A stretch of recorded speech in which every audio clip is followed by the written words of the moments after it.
नमस्कार मु Gaurhari UV creation YouTube channel को स्वागत करुच्ची।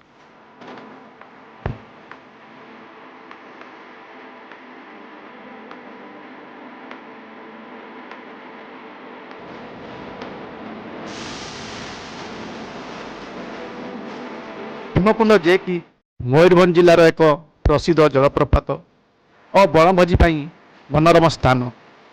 यह मात्र करंजिया ठारू 40 किलोमीटर एवं केन्दुझर सहर ठारू 60 किलोमीटर दूर में अवस्थित।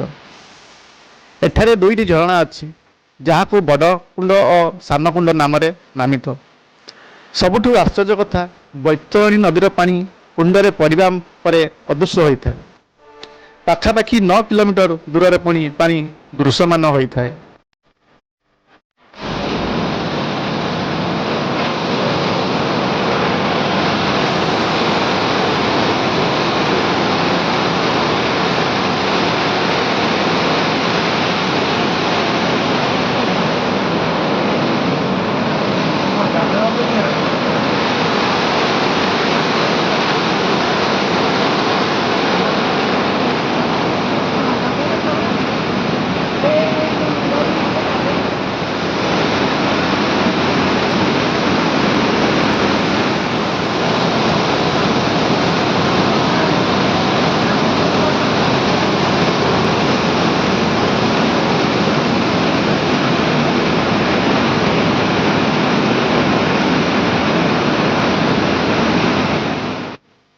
यह पौराणिक कथा सहित संपर्कित।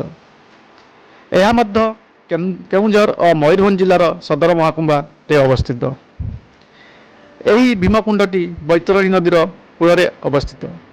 एठारे मध्य श्री श्री कुंडेश्वर नाम एक महादेव मंदिर अच्छी एवं विशालकाय भीम महापाणी प्रतिमूर्ति भीमकुंड ठारे अच्छी।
यहीठारे पर्यटक मानक एक सुंदर बनभोजीर स्थान रही।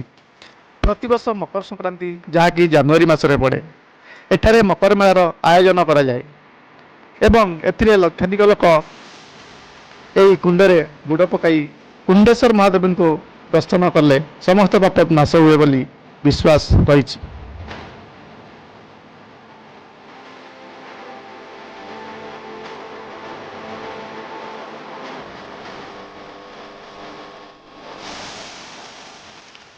मयूरभंज जिला पार्श्व को लगी यही सौंदर्यपूर्ण भीमकुंड निकट में दूरदर्शी गंबुजटी अच्छी।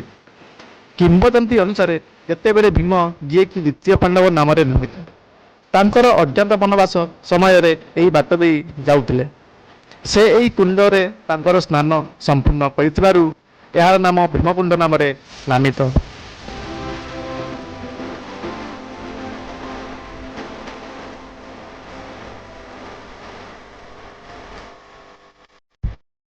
साधारण भाव में पर्यटक मैंने शीत दिने यही कुंड थिबा जलप्रपात भीमकुंड को बहुल भाव में सारा ओडिशा तथा ओडिशा बाहर आसती।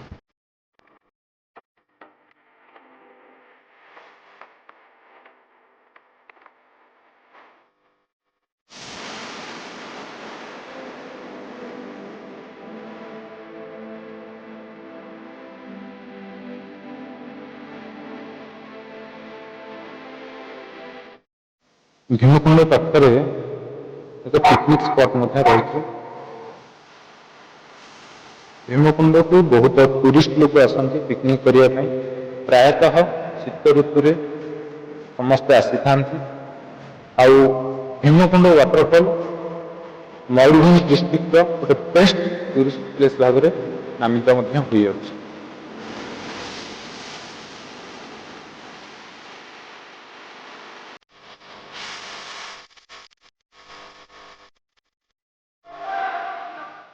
ଭୀମକୁଣ୍ଡର ଚତୁଃପାର୍ଶ୍ୱରେ ପ୍ରାକୃତିକ ସୌନ୍ଦର୍ଯ୍ୟ ଭରପୁର ମାତ୍ରାରେ ରହିଅଛି।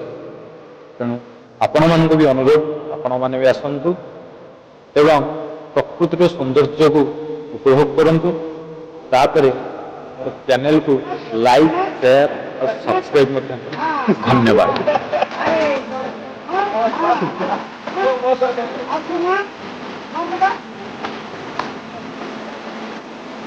Eddie, Eddie, Eddie, Eddie, Eddie, Eddie, Eddie, Eddie, Eddie,